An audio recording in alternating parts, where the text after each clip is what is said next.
Espíritu Santo, Dios te salve María, llena eres de gracia, el Señor es contigo.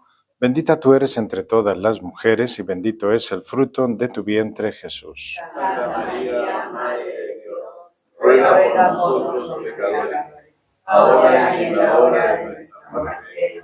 Gloria al Padre, y al Hijo, y al Espíritu Santo. Como era en el principio, ahora y siempre, por los siglos de los siglos.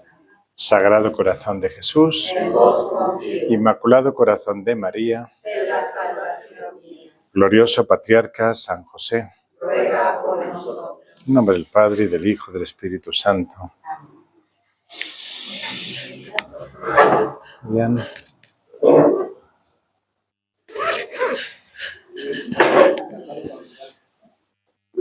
Bien, bienvenidos todos y todas después de las vacaciones, pequeñas vacaciones. Espero que no se les haya olvidado ya el tema de que estamos hablando. Estamos hablando de los sacramentos, ¿no es cierto? ¿No? Estamos en el quinto mandamiento. Uy, qué lejos se ponen algunas. Bueno. En fin. Me las vigila usted por ahí para que, aunque se duerman, les despierta. Bien, concretamente estábamos en el punto 2268. 2268 del Catecismo. Y precisamente ese punto corresponde a los párrafos donde el Catecismo nos está hablando del quinto mandamiento. Muy bien, ese quinto mandamiento, vamos a recordar ese punto y de ahí avanzaremos, ¿no? El quinto mandamiento condena como gravemente pecaminoso el homicidio directo y voluntario. El que mata y los que cooperan voluntariamente con él cometen un pecado que clama venganza al cielo. Y como es natural, en estos párrafos, el Catecismo nos está citando el crimen que comete Caín con Abel, que es de hermano con hermano. Entonces ahora cita estos pecados que claman al cielo, que es exactamente lo que puntualiza este punto 2268. Cita el infanticidio, el fratricidio, el parricidio, el homicidio del cónyuge. Son crímenes especialmente graves a causa de los vínculos naturales que destruyen. Preocupaciones de eugenesia o de salud pública no pueden justificar ningún homicidio, aunque fuera ordenado por las propias autoridades. Bien, viendo estas cositas, nosotros hemos anunciado o hemos acabado, digamos, el semestre anterior, sobre todo haciendo un comentario acerca del terrorismo, para lo cual nos habíamos valido de un documento que había publicado en el año 2002 la Conferencia Episcopal Española, que llevaba por título Valoración moral del terrorismo. Bueno, pues ya el título lo decía todo. Bueno, entonces ahí quedó bastante clara la posición de la Iglesia frente al terrorismo. Y ahora vamos a analizar un poquito, aunque sea rápido, algo acerca de los pecados que claman al cielo, según nos está indicando ahora aquí el Catecismo. Los 4 pecados que claman al cielo por venganza son pecados graves, que se describen en las Sagradas Escrituras como que claman a Dios por justicia. Digamos que esa es la expresión que encontramos en la Sagrada Escritura. Ya hemos dicho que el primero de ellos que aparece es el pecado de Caín, cuando el mismo Dios le pregunta ¿qué has hecho? La sangre de tu hermano me grita desde el suelo. Entonces, el primero es el asesinato, obviamente, que se basa en lo que Dios le dice a Caín después de asesinar a su hermano Abel. El segundo gran pecado es el que se llama sodomía. Sodomía recibe el nombre de la ciudad en que se está realizando, que es la ciudad de Sodoma. Y se basa también en lo que Dios dice con respecto a los pecados de aquella antigua ciudad. Vamos a buscar el pasaje que está también en Génesis, esta vez capítulo 18, los versículos del 20 al 21. Entonces, Génesis 18, del 20 al 21.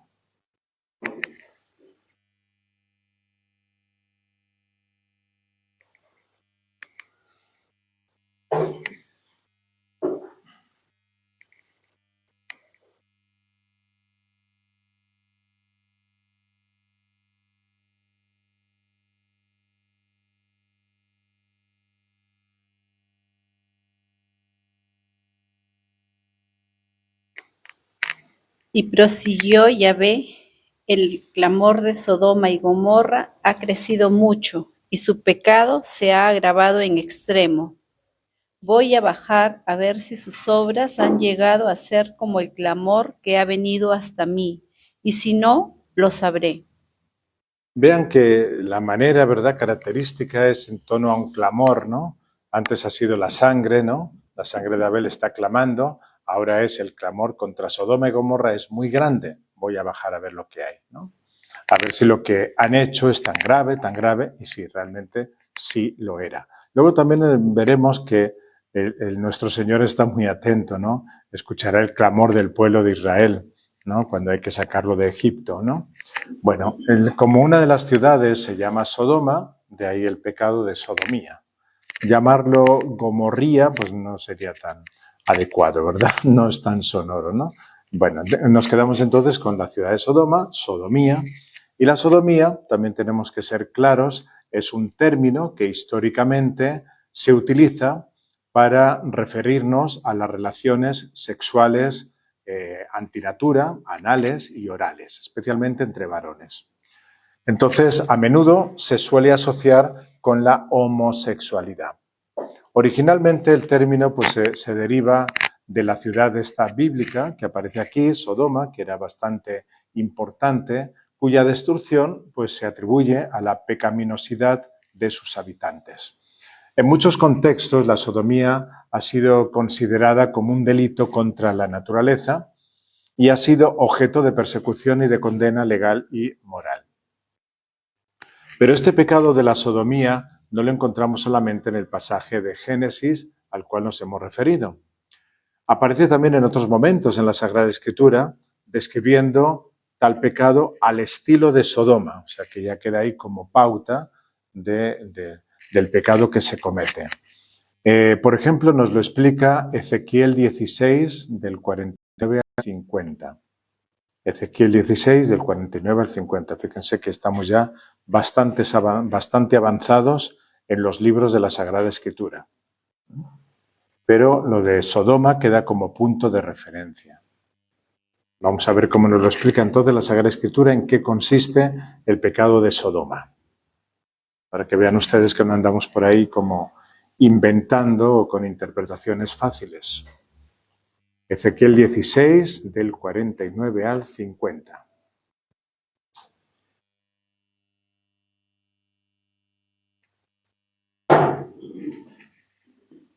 He aquí que esta fue la maldad de Sodoma tu hermana, soberbia, saciedad de pan y abundancia de ociosidad.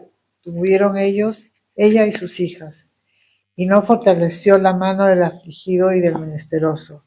Y se llenaron de soberbia e hicieron abominación delante de mí, y cuando lo vi, las quité.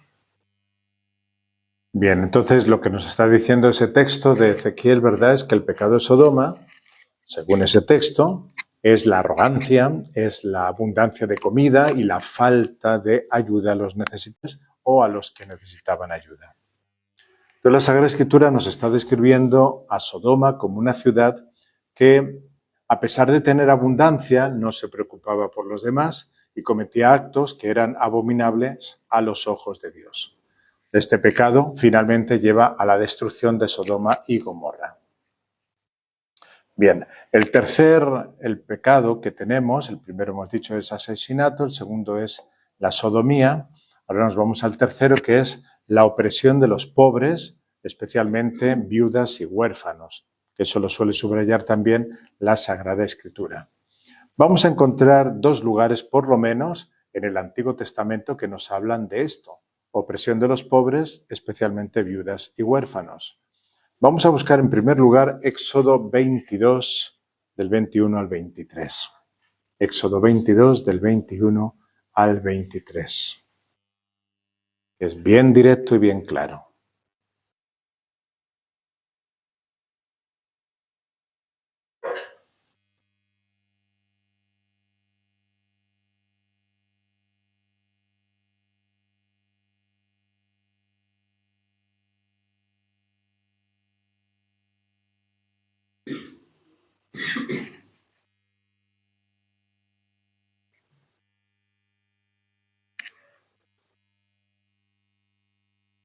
No dejarás ayuda ni el huérfano.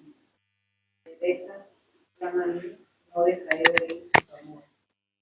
Se defenderá mi ira y los mataré a espada. Estas mujeres quedarán viudas y vuestros hijos. Bueno, eso es lo que nos dice Éxodo 22, 21 al 23. Fíjense que ya lo primero directo es: no explotarás a viudas ni a huérfanos. Porque si los explotas y gritan a mí, volvemos otra vez al tema del clamor, ¿no? Escucharé su clamor.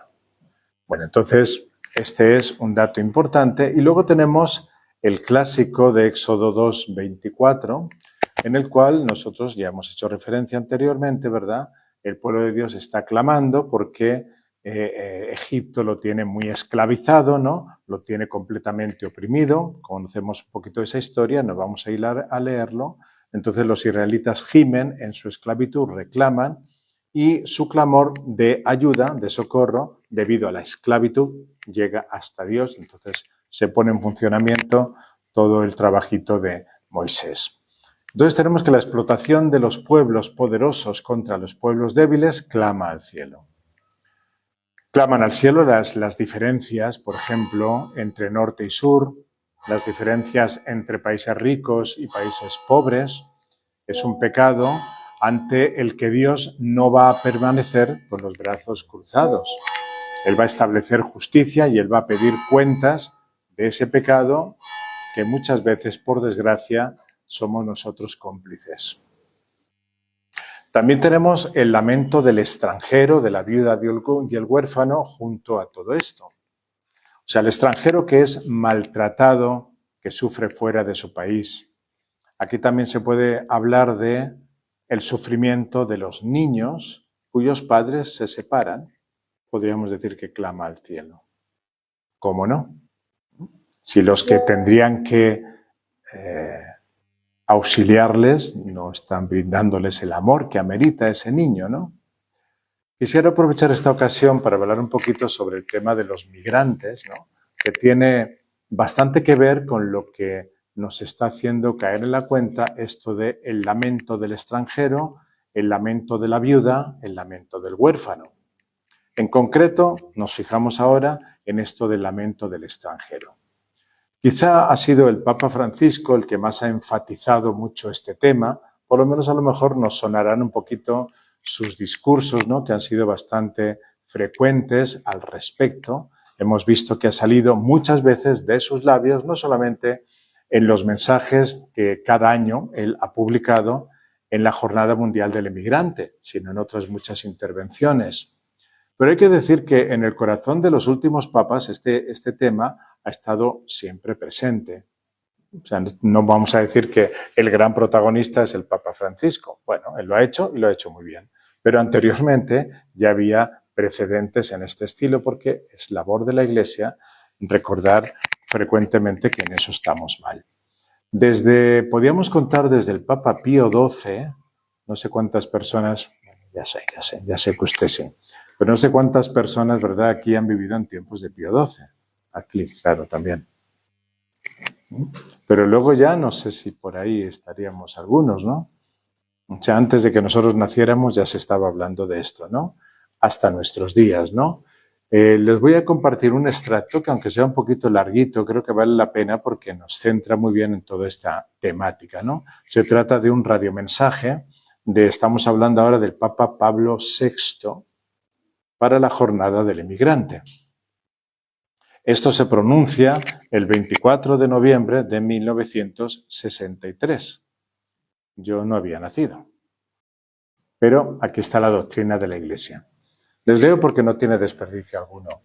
La caridad de la Iglesia ha establecido un día especialmente dedicado a los emigrantes, que será este año el 1 de diciembre, comienzo del Adviento. La emigración de un país a otro o de una región a otra dentro de un mismo país, que probablemente nos ha ocurrido a muchos, ¿verdad?, es hoy uno de los fenómenos más importantes y más graves de la vida del mundo. La Iglesia, atenta y solícita a los problemas de la humanidad, no ha permanecido indiferente ante el problema de la emigración.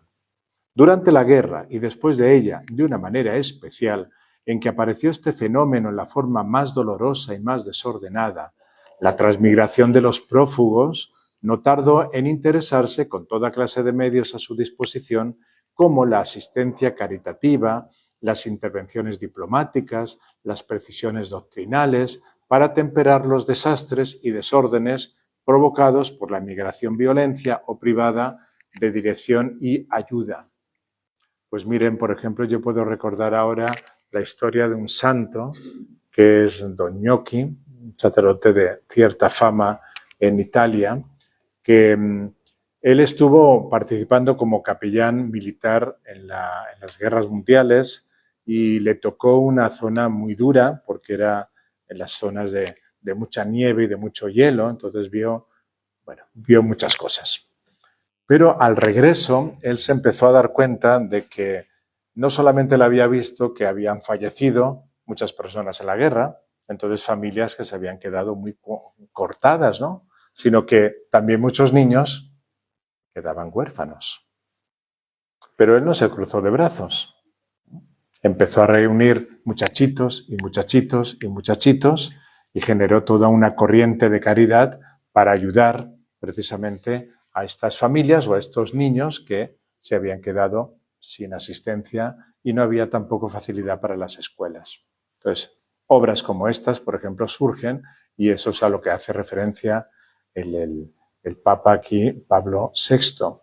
Puedo recordar también en Lourdes, porque esto lo he vivido no directamente, pero sí he visto cómo esa obra ha crecido, que ya en tiempo de las guerras, un sacerdote que se llamaba Jean Rodin, que creo que es venerable en este momento, pues él, yendo a Lourdes y leyendo la biografía de Santa Bernadette, él se da cuenta de que Bernadette dice, bueno, a Lourdes pueden venir los que tienen dinero para pagarse una estancia, pero ¿y los que no tienen dinero? Entonces a él se le ocurre empezar allí donde está la Virgen coronada, recordarán, ¿verdad? Allí empieza él una obra de dar alimento a los que vienen peregrinos, totalmente gratis. Bueno, si los peregrinos querían dar una limosnita, pues él no se negaba porque así tenía para seguir. Y finalmente él empieza una obra de caridad que va a dar lo que se llama Caritas France, ¿no? Caritas Francia, ¿no? En principio se llama el Secours Catholique, el socorro católico. Pero él ya había tenido la iniciativa de pensar, por ejemplo, en todos los sacerdotes que estaban en el frente y los cristianos que estaban allá.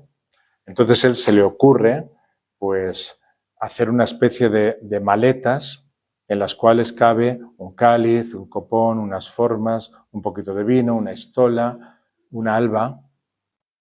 Busca gente, ¿no?, que puede trabajar y coser todas esas cositas, ¿no? Y entonces envía a los sacerdotes que él tiene conocimiento estas maletas que son como altares, porque están fuertes y sobre ellas se puede celebrar la misa. Desde luego, una idea estupenda. Y cuantísima gente, ¿no?, pues vivió su catolicismo gracias a este socorro católico, ¿no? Bueno, pues todo este tipo de iniciativas de las cuales podíamos sacar no sé cuantísimas. La Iglesia está muy preocupada, solo tenemos que informarnos un poquito. Seguimos con el discursito del Papa. La Santa Sede, especialmente por la voz del Papa Pío XII, de venerada memoria, ha hablado en muchas ocasiones sobre el problema tan penoso y complejo, y en lo que particularmente se refiere al aspecto religioso y pastoral de la inmigración, dictó la Constitución Apostólica, actualmente bien conocida, con el título Exsul Familia. Más recientemente, nuestro predecesor, el Papa Juan XXIII de feliz memoria, trató preferentemente el fenómeno de la inmigración espontánea. Claramente confirmó el derecho de por sí tienen los hombres a elegir su residencia y a buscar, fuera también de sus residencias normales, el trabajo y el bienestar reconociendo de esta forma un legítimo título fundamental a la emigración. La mirada maternal de la Iglesia se ha fijado en otras ocasiones en las consecuencias que derivan de la emigración, consecuencias que en sus primeras manifestaciones están con frecuencia llenas de dificultades, sufrimientos, afanes y peligros para el que emigra, llenas de penalidades de todo género y no menos de peligros para aquellos que permanecen en la residencia habitual, separados de sus allegados que partieron a lugares extraños y lejanos. Consecuencias también llenas de malestar e inconvenientes para aquellos en cuyas regiones se da la emigración. Estos movimientos de poblaciones, facilitados por la rapidez de los medios modernos de comunicación, tienen influencias de toda clase en nuestra sociedad. Y si es positiva la parte económica, otras muchas, por lo menos al comienzo del fenómeno emigratorio, son negativas, especialmente para el alma de los emigrantes, separados de su ambiente y no absorbidos orgánica y espiritualmente todavía por el nuevo ambiente. Observamos de forma particular los sufrimientos que padecen los emigrantes en sus desplazamientos.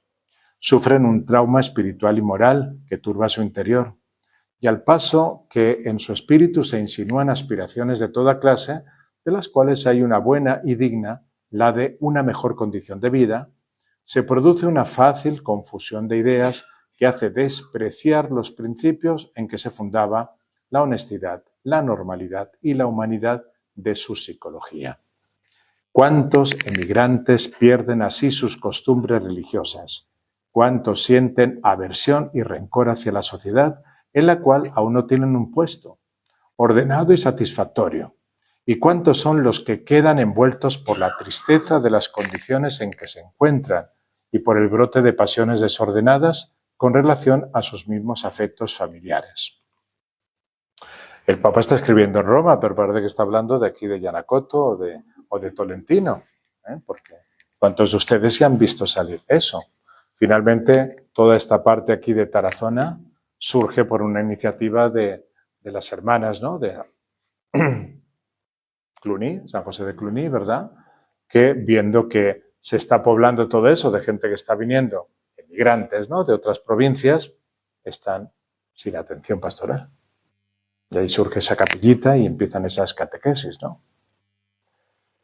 La emigración provoca crisis religiosas y morales tan graves y extensas y acarrea tales sufrimientos y tan penosas consecuencias que el ministerio pastoral de la Iglesia no puede despreocuparse de ella.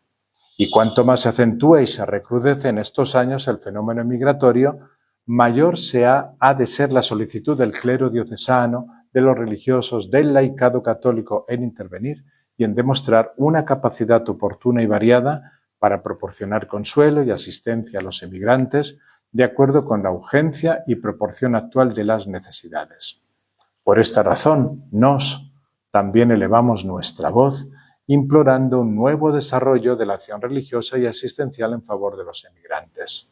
Esperamos que encontrará acogida por amor a nuestro Señor Jesucristo, que peregrina y está necesitado y sufre en los emigrantes, en los obispos nuestros hermanos, en los párrocos, en las muchas instituciones católicas de beneficencia y asistencia, la Acción Católica, en las asociaciones que actúan bajo la dirección de la Iglesia. ¿Cómo no vamos a recordar al Padre Ángel, que tanto bien ha hecho por estas zonas y que tan despreciado ha sido? Que todo hay que decirlo con todas las letras. Bueno, pues este es el documento que escribe el Papa en ese momento. Hemos dicho que era del año 1963. Quizá una de las intervenciones del Papa Francisco que queda siempre en nuestros labios es la introducción de las invocaciones Mater Misericordiae, Mater Spei y Solatium Migrantium en las letanías lauretanas. La primera invocación se colocará, dice, después de Mater Ecclesias, Madre de la Iglesia, entonces Madre de la Misericordia. La segunda después de Mater Divinae Gratiae, Madre de la Divina Gracia, entonces Madre de la Esperanza. Y la tercera después de Refugium Peccatorum, refugio de los pecadores, y Solatium Migrantium, alivio de los migrantes. O sea, el rezar cada día el Santo Rosario nos hace tomar conciencia de este drama que pueden sufrir muchos de nuestros hermanos o quizá nosotros mismos. Bueno, vamos a pasar al cuarto pecado que clama al cielo, que es estafar a los trabajadores de sus salarios. Estafar a los trabajadores de sus salarios. Esto se encuentra tanto en el Antiguo Testamento como en el Nuevo. Ya vamos a encontrar que en la ley de Moisés existe esta preocupación y hay una legislatura al respecto. Vamos a buscar un pasaje del Antiguo Testamento, Deuteronomio 24, del 14 al 15, y uno de Nuevo, Santiago 5, del 1 al 4.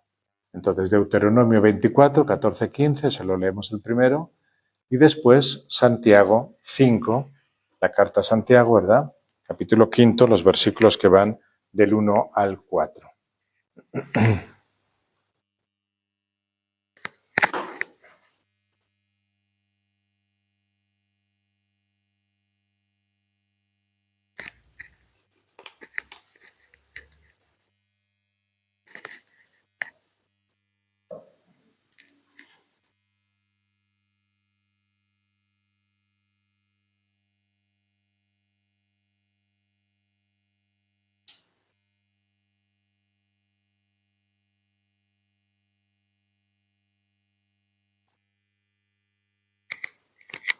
No oprimas al mercenario, pobre e indigente, sea uno de tus hermanos, sea uno de los extranjeros que moran en tus ciudades. Dale cada día su salario sin dejar pasar sobre esta deuda la puesta del sol, porque es pobre y lo necesita. De otro modo, clamaría a Yahvé contra ti y tú cargarías con un pecado. Pues está bastante claro, ¿eh? Ya es pecado desde aquel momento. Si no se da el salario justo que merece después de cada jornada. De jornada, su jornal. Muy bien. Esto es en el Antiguo Testamento. Vamos al Nuevo Testamento, a ver si la cosa ha variado.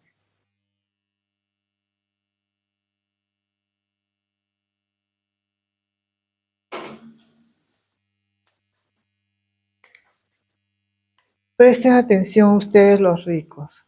Lloren y giman con angustia por todas las calamidades que les esperan.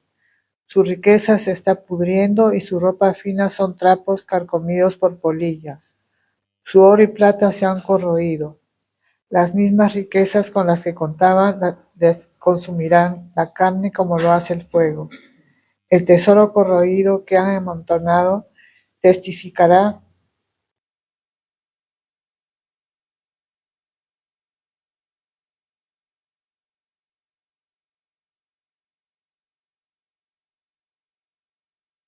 el óxido dará testimonio contra ustedes y consumirá como fuego sus cuerpos.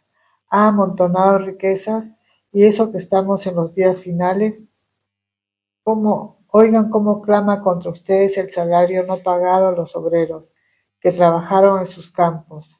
El clamor de esos trabajadores ha llegado a oídos del Señor de los ejércitos. O sea que vuelve a aparecer aquí el clamor. El clamor, ¿no? Entonces, clama al cielo que algunos estén cimentando su riqueza sobre la vida, quizá tan pobre y precaria, de otros trabajadores a los que se les maltrata. También es un tema que siempre ha preocupado a la Iglesia y que va a dar origen al primer documento que la Iglesia publica sobre la doctrina social, lo que se llama Doctrina Social de la Iglesia, que es un grupo de documentos que hablan de estas cosas. El primero de ellos es la encíclica escrita por el Papa León XIII, no el XIV, porque el XIV es el que estamos ahora, sino el anterior, el XIII, que se llama Rerum Novarum. Rerum Novarum, afamado documento publicado el 5 de mayo del año 1891. En esa encíclica, Rerum Novarum, el Papa León XIII defiende férreamente el derecho a un salario justo para los trabajadores, sobre todo enfatizando que este deber es suficiente para cubrir, o sea que ese salario debe ser el suficiente para cubrir las necesidades básicas y las de sus familias, permitiendo entonces vivir dignamente y desarrollarse plenamente. A veces escuchamos este lenguaje como muy actual y sin embargo ya la Iglesia se había adelantado, en 1891 ya está hablando de este tema. Además, en esa encíclica se aboga por la organización de sindicatos y la intervención del Estado para proteger a los trabajadores. Porque la Iglesia ya permite que haya grupos que defiendan frente a los patronos los derechos de los trabajadores, pero que también hay que defender los derechos de los patronos, porque no son simplemente ellos los malos, malos, malos, a veces se abusa, ¿no es cierto? Bueno, entonces el concepto del salario justo, según el Papa León XIII, ¿cuál era? Bueno, pues el salario justo no solo debe de cubrir las necesidades básicas de alimentación, vivienda, vestimenta, sino permitir también una vida digna y que el trabajador se pueda desarrollar personalmente y también su familia. Entonces, el salario justo debe de tener en cuenta factores como, por ejemplo, el costo de la vida, la experiencia, la capacitación, el nivel de responsabilidad del trabajador. El salario justo también debe ser equitativo, o sea, reconociendo las diferencias en las habilidades y en las contribuciones individuales, y debe ser sostenible para la empresa. Esta encíclica marcó pues, un antes y un después en la reflexión sobre las relaciones laborales y la justicia social, influenciando el desarrollo del derecho laboral y la doctrina social de la Iglesia. Bueno, es una encíclica muy importante que vale la pena leer, sobre todo para quitarnos a veces ciertos entendimientos de que puede ser que el comunismo haya traído todos estos bienes. Pues bueno, la Iglesia estaba muy preocupada en este sentido. Siguiendo el punto 2268, nos dice la segunda parte, tomando unas notas de la Gaudium et Spes, que el infanticidio, el fratricidio, el parricidio, el homicidio del cónyuge, no se puede matar al cónyuge, ¿no? Son crímenes especialmente graves. Crímenes especialmente graves. ¿Por qué? Porque hay unos vínculos naturales que se destruyen. Esa es la gran razón que da el catecismo y es enorme razón. Lógicamente, todo crimen es grave. Lógicamente, ¿verdad?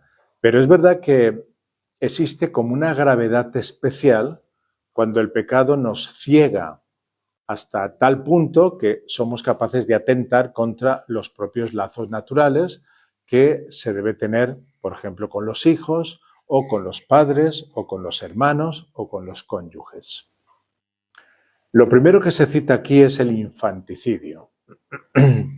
O sea, infanticidio. Infanticidio se refiere al acto de dar muerte a un niño recién nacido o de corta edad. Generalmente se suele calibrar sobre 1 año de edad, aunque en algunos casos se puede extender hasta los 2 años. Ahí entraría el tema del infanticidio. Puede ser cometido por los padres, especialmente la madre, ahí hay una parte muy importante, o de repente por otros familiares cercanos. Las motivaciones pueden ser muy diversas. A veces puede entrar ahí la vergüenza, a veces la pobreza, a veces la creencia de que el niño es débil o no deseado. Ya se ve que es un pecado que tiene mucho que ver con el egoísmo y con la impaciencia. En el Código Penal peruano, el infanticidio se encuentra regulado en el artículo 110. Y ese artículo establece que la madre que mata a su hijo durante el parto o bajo la influencia del estado puerperal será reprimida con pena privativa de libertad no menor de 1 ni mayor de 4 años. O de repente con prestaciones de servicio comunitario. Cuando está hablando de ese estado puerperal, puede resultar una palabra que están diciendo ahí, ¿no? Bueno, se refiere al estado físico o al estado mental de la madre después del parto, que puede afectar su capacidad para actuar con normalidad. Lógicamente, cuidar a un niño supone tener paciencia. Mucha paciencia. A un niño o a una niña, da igual, ¿eh? No hagan acepciones aquí, ¿no? Sobre todo es que uno tiene que aprender a olvidarse de sí mismo, porque los niños requieren mucho tiempo. A veces quitan sueño. Bueno, ¿qué les voy a contar yo a ustedes, no? Y a veces la impaciencia pues le puede llegar a incomodar de tal manera que le puede meter en una situación de histeria que puede acabar con la vida del niño. Hoy en día no se dan tantos casos de infanticidio de los niños ya nacidos, pero sí tenemos el aborto, que para el caso es lo mismo o todavía más grave. Realmente no hay demasiada diferencia entre el infanticidio y el aborto. Incluso el aborto tiene como un componente de más egoísmo. O sea, esta vida viene a cambiarme la vida, ¿no? Y no va a venir un niño a cambiarme a mí la vida. Entonces, solución, lo voto. Y se han elaborado técnicas, de lo cual ya hablaremos en su momento, ¿verdad? Pues que han llegado a aportar, ¿no? El infanticidio con guante blanco. Con una pildorita se soluciona el asuntito y parece que no ha pasado nada. Pero ya hablaremos. Yo creo que realmente detrás del aborto, del infanticidio, ese tema del yo y yo está demasiado presente. Porque no hay que reconocer que siempre el tema de la maternidad es un tema de generosidad y de amor. El fratricidio es el otro pecado que está citando el catecismo dentro de estas relaciones. La palabra fratricidio quizá no es tan oída, tan conocida, está tomada del latín. Se forma a partir de la combinación de dos términos. El primer término sería frater, que significa hermano, y fratricida, cida, deriva de un verbo que es cedere y significa matar o significa asesinar. Entonces, juntando uno y otro, etimológicamente, fratricidio significa el acto de matar a un hermano, el acto de asesinar a un hermano. Bueno, de esta etimología pues ya viene su definición, ¿verdad? El acabar con la vida del hermano. Bueno, es aquello que sucede entre Caín y Abel. El Código Penal peruano también aborda el fratricidio en el marco del parricidio. El parricidio, ahora vamos a hablar de él, lo trabaja el Código Penal peruano en el artículo 107.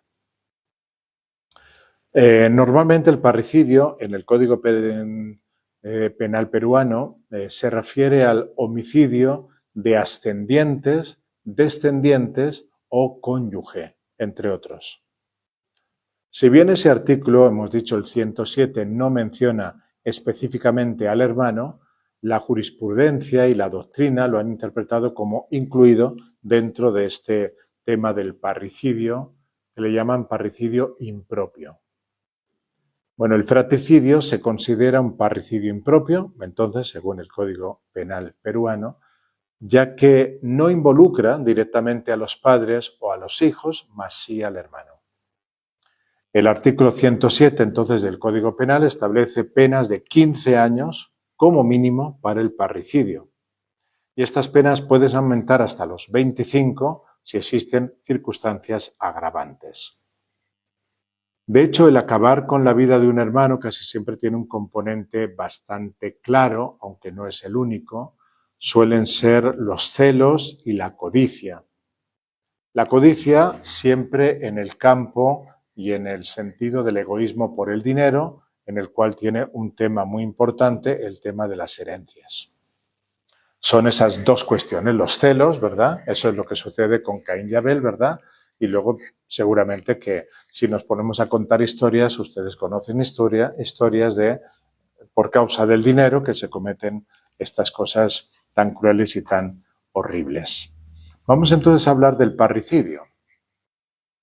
El parricidio es una palabra que también deriva del latín directamente, parricidium, se escribiría, y que a su vez procede de parricida. Parricidia se comprende de dos palabras. La primera es parricus, no me la confundan con parrocus, que esa es otra cosita. El parricus está relacionado con pariente, principalmente papá o mamá.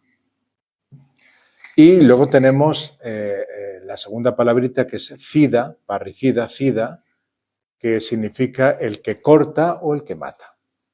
Por tanto, parricidio lo traduciríamos desde su etimología como el asesinato de un pariente cercano, especialmente un padre o una madre, o si quieren, de una manera más amplia, de un familiar cercano, que es como lo contempla el Código Penal peruano. Ya hemos dicho que normalmente detrás de este asesinato suele estar la soberbia o también el afán por el dinero. La soberbia porque, no exclusivamente, ¿no? Pero podemos decir que esas dos causas están ahí muy presentes. La soberbia la decimos porque puede existir en los hijos una tendencia de no aceptación de un principio de autoridad. A veces se da curiosamente eso, que puede llegar a tal punto de que se cometa ese pecado gravísimo de matar a los padres. En el Código Penal peruano, el parricidio, ya lo hemos dicho, está ubicado en el artículo 107 y se define ahí como el acto de matar un ascendiente, un descendiente, natural o adoptivo, a quien sea o haya sido cónyuge, conviviente o con quien se tenga o haya tenido una relación análoga. Hay una pena que se paga por este delito, que no puede ser menor de 15 años de privación de libertad y puede ser agravada hasta 25 años si hay circunstancias agravantes, como por ejemplo la codicia, la ferocidad o la alevosía, entre otras.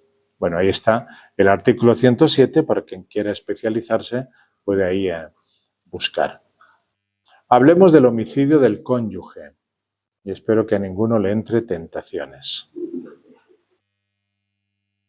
Nos vamos a detener un poquitico aquí porque es demasiado actual en nuestros días este tema. Vemos cómo está creciendo lo que se está llamando la violencia doméstica. Algunos la llaman la violencia de género. La violencia doméstica o la violencia de género en el hogar, pues es una de las características de nuestro tiempo, por desgracia. Hay que reconocer que el abandono de la religión trae sus consecuencias, ¿eh? Entonces, claro, si rechazamos la ley de Dios, pues pasamos a no aguantarnos a nosotros mismos. Al final es eso, es que no me aguanto a mí mismo. Y yo llego a percibir como enemigo a todo aquel que me rodea. Pero la violencia doméstica, es decir, la violencia del marido hacia la mujer o de la mujer hacia el marido, que también es posible, tiene sobre todo un componente muy claro. Y ese componente es el egocentrismo. A veces se le ha llamado el machismo. O también podríamos definirlo como sentido posesivo. Los celos, ¿no? Digamos, es una cuestión que viene provocada por esta cultura que vivimos que está hipererotizada, ¿no? Entonces, esa es una cultura en la que la pornografía pues, ha pasado a formar parte de nuestra vida habitual y está tan al alcance de la mano de todo el mundo que ocasiona cosas terribles. Esto ha supuesto que la mujer pase a ser un objeto, por lo menos esto era en un inicio, ¿no? Yo siempre me quejaba cuando llegué aquí al Perú con todo este tema de los derechos de la mujer y, bueno, pues en cierta razón, pues hay, sí, podemos decir cierta argumentación para sustentarla, ¿no? Pero, claro, uno se quedaba un poquito así porque veía mujeres que estaban protestando por la calle pasando por delante de un kiosco donde estaban vendiendo mujeres desnudas. Uno decía, pues parece que no tenga eso demasiado, ¿verdad? Eso. ¿No? Pues se está permitiendo que un kiosco venda por 5 soles una mujer en Calata, ¿no? Y resulta que estamos protestando por los derechos de la mujer. ¿No? Bueno, aquí tendríamos que ser un poquito más ecuánimes, ¿no? En realidad, ¿no? Bueno, ahora también tendríamos que hablar del varón, ¿eh? Porque también el varón se prostituye. pasa a ser como un objeto. Bueno, que hayamos dado carta de naturaleza implícitamente, estamos negando la dignidad de la mujer, la dignidad del varón, y de ahí a la violencia contra ella, pues solamente hay un pasito. El no respeto no suele tener muchos límites. Es que no respeto y no me da ganas de respetar y entonces se avasalla. Además, antes de pasar a la violencia física, pues se ha solido practicar otro tipo de violencia psicológica, por ejemplo, en términos de acosos, en términos de presiones, en términos de vejaciones, etcétera, ¿no? Hasta el punto de llegar en el seno de la pareja a provocar pues una inseguridad muy grande en la mujer, ciertamente, por el trato vejatorio que puede recibir del varón. Pero siempre estas cositas hay que mirarlas un poquito con lupa. Hay que mirarlas con lupa, porque no voy a quitarle hierro al asunto, porque es verdad, hay muchos casos que son así. Hay varones que son muy brutos, y realmente parece que no tuvieran el cerebro completo, ¿no? Y actúan de esa manera, bueno, que no vale la pena ni mencionar. Pero también hay veces que la mujer provoca muchas cosas, muchas acciones al respecto. No es extraño a veces hablar con ciertos jueces que la mujer llega a denunciar al marido porque tiene su ojo morado, pero uno puede preguntar al marido, ¿y qué ha ocasionado? ¿Qué te ha dicho ella para que tú le golpees de esa manera? Y también habrá que escuchar eso, porque también entendemos que la mujer tiene sus dardos, tiene sus armas, tiene sus maneras de enervar a un varón. Bueno, no vamos a entrar en toda esa temática, ¿no? Pero queremos exponer un poquito lo que significa este tipo de cosas, ¿no? La ley para prevenir, sancionar y erradicar la violencia contra las mujeres y los integrantes del grupo familiar es la ley número 30.364. 30.364, que va a abordar la violencia doméstica en el Perú. 36.4. No sé si lo he dicho bien en lenguaje peruano. Ya, esta ley lo que está estableciendo son medidas de protección, sanciones y también mecanismos para prevenir y erradicar la violencia en el entorno familiar. Entendamos que es del entorno familiar. O sea que la violencia contra cualquier integrante del grupo familiar es cualquier acción o conducta que pueda causar muerte, en primer lugar, también daño o sufrimiento físico, puede ser sexual, puede ser sufrimiento psicológico, y que se realiza o se produce en el contexto de una relación de responsabilidad, de confianza o de autoridad o poder. Puede ser de parte de un integrante de la familia o de otro integrante de la familia que no sea tan directo como puede ser el papá, el hermano, el tío, etcétera, ¿no? Pero siempre tiene que ser en el régimen de la familia, o sea, de un integrante a otro integrante.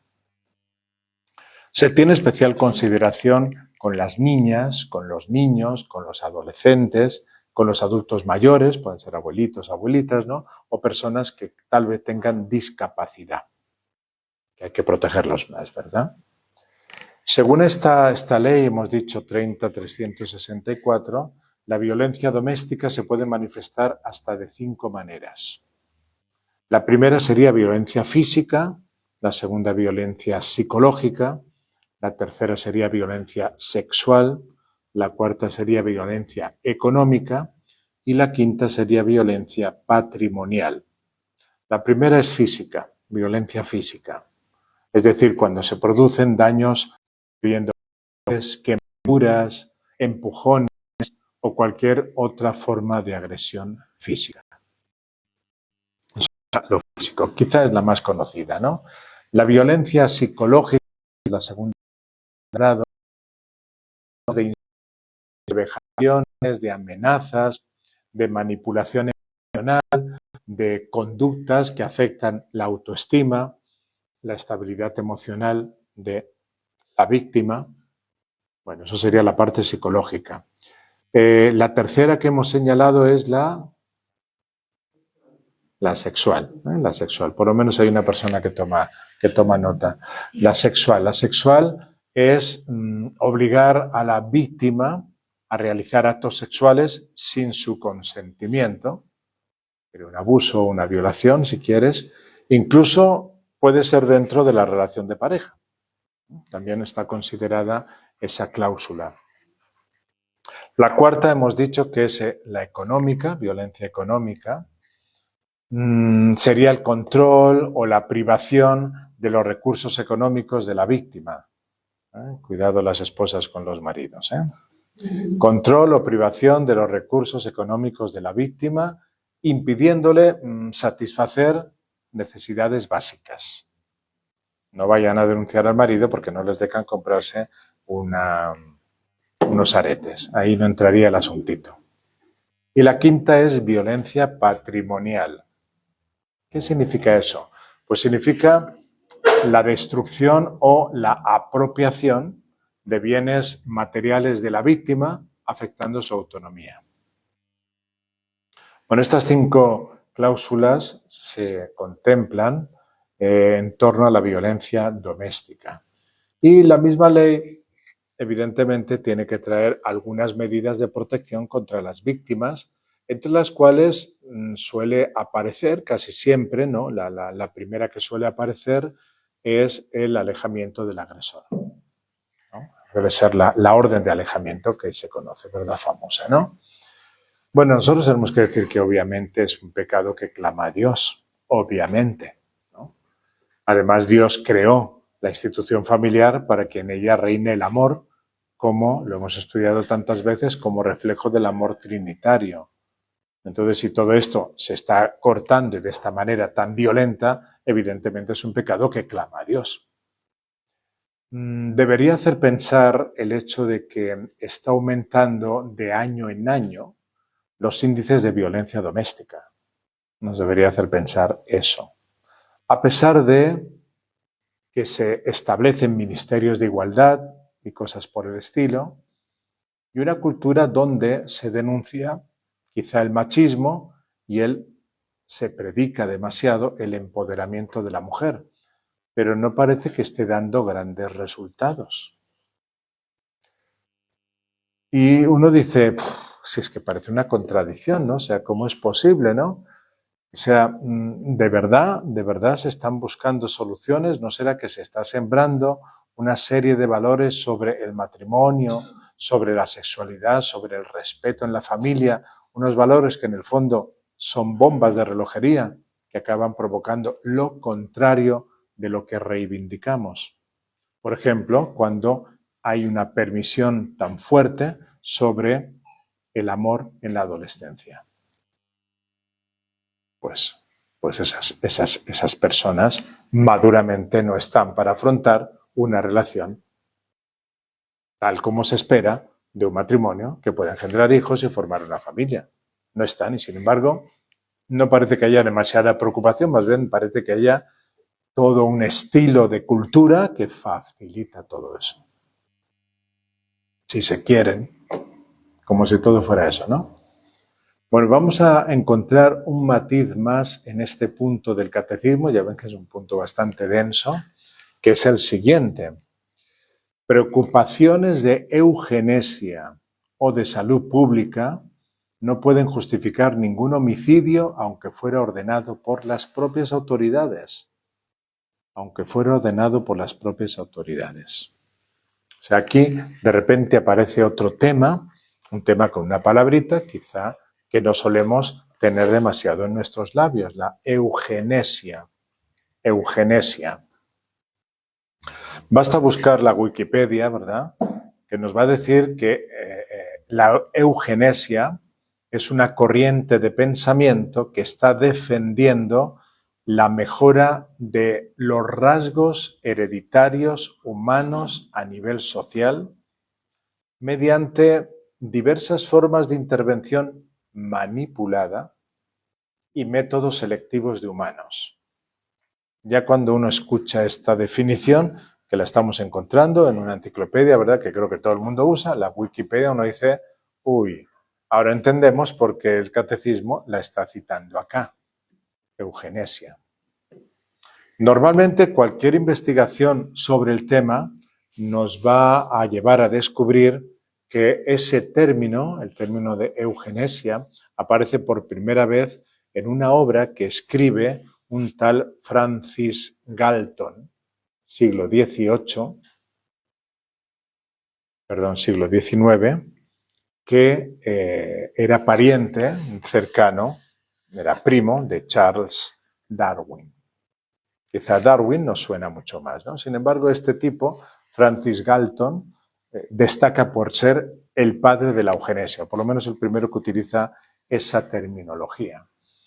Bueno, entonces así se le llama, pero cada vez más uno va encontrando estudios que hablan de que la eugenesia es una pseudociencia, con lo cual también nos tenemos que poner un poquito en alerta. O sea que más que aportes ha traído desgracias serias y fuertes a la humanidad.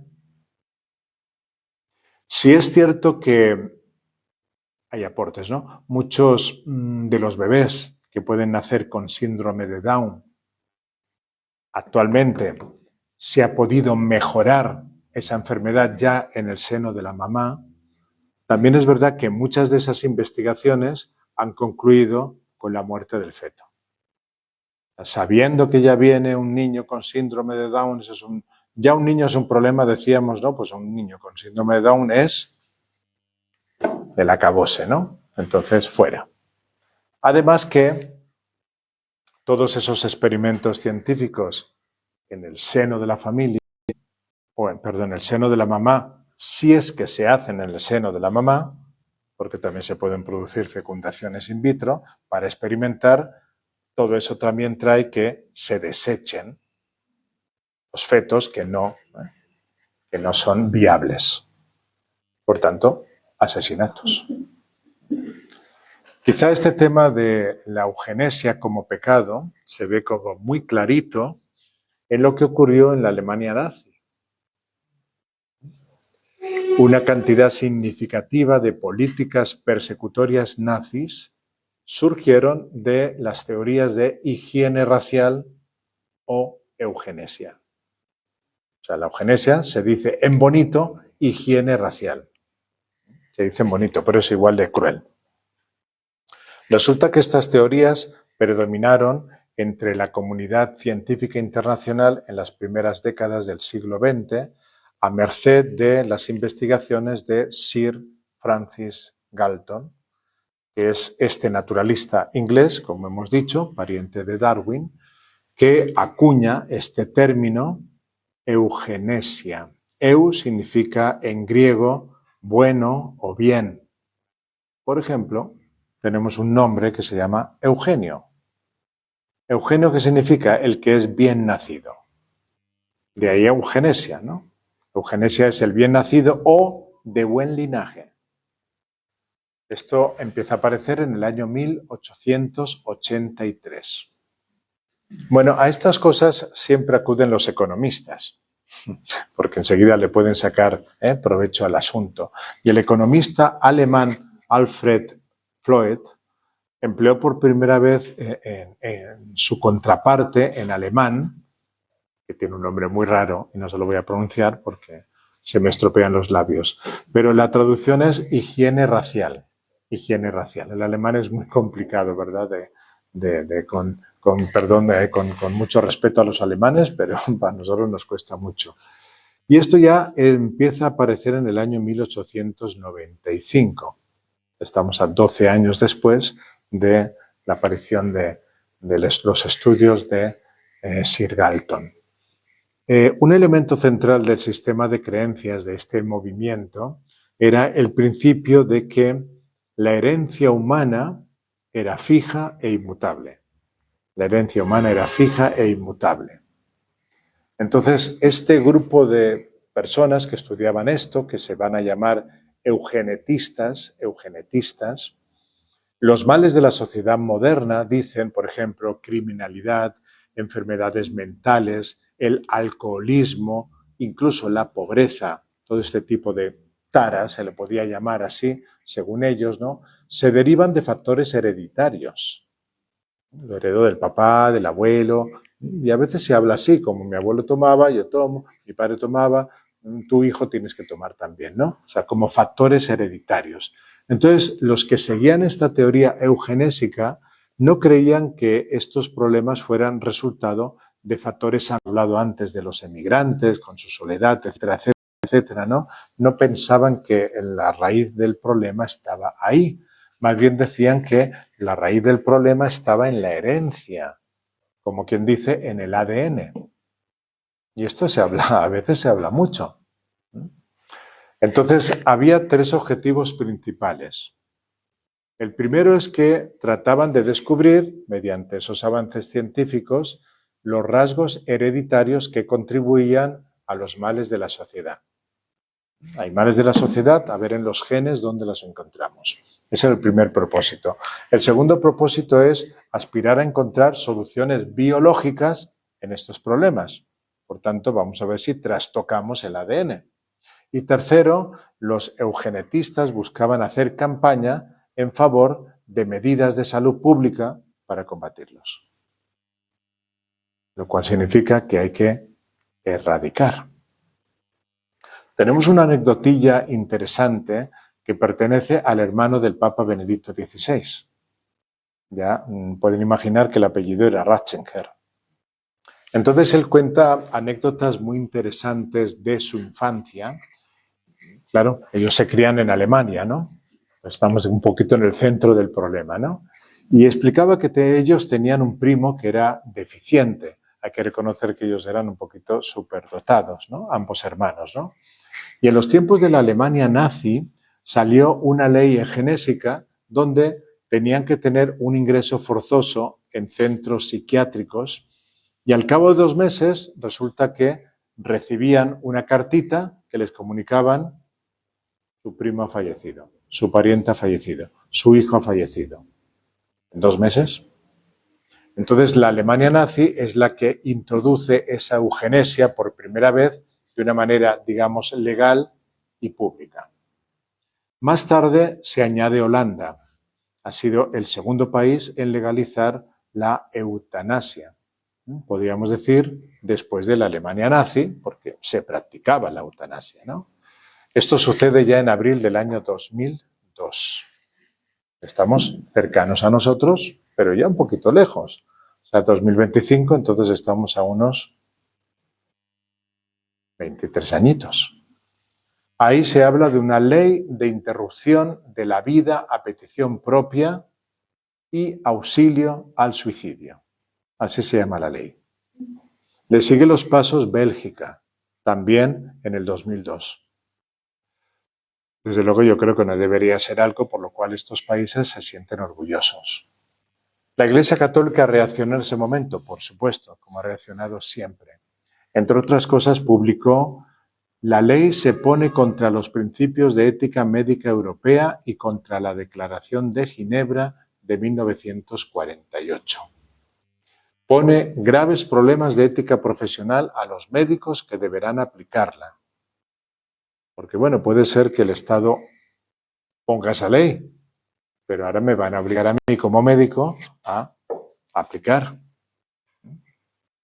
Y una vez más se trata de una ley del Estado, seguía diciendo la Iglesia, que va contra la ley natural de la conciencia de cada uno, que divide a los legisladores y a la opinión pública y viola la dignidad de la persona humana. Como siempre, la Iglesia no parece tener voz, no ha sido escuchada esta réplica. Años más tarde, año 2014, se aprueba de nuevo en Bélgica la ley de la eutanasia a menores. A menores. Ya lo había hecho anteriormente Holanda. Y de nuevo, evidentemente, la Iglesia alza la voz contra esta ley, pero tampoco va a ser escuchada. Es evidente que esto es un pecado que clama al cielo. Un pecado que clama al cielo. La eliminación de los que estorban, con el afán de mejorar la raza. Hoy día también tenemos que hablar de un tipo de eugenesia terapéutica, lo que ha venido a llamarse el bebé medicamento. Bebé medicamento. ¿Qué significa eso? Pues se fabrica un bebé de diseño para que pueda ser compatible para sanar a otra persona. Y por el camino, todos los embriones fecundados, que son vidas reales, van a ser sacrificados. Es un tema que nos deja siempre muy tristes, pero es un tema que está muy al día. Bueno, vamos a acabar con esto el comentario del punto 2268 y, si Dios quiere, el próximo lunes, espero toda esta afluencia de personal aquí en forma de U. Parece que me tienen miedo, a ver si de repente salgo aquí a arañarles la cara, ¿no? Bueno, pues ojalá se llenen estos espacios, ¿no?, con el punto 2269 del Catecismo.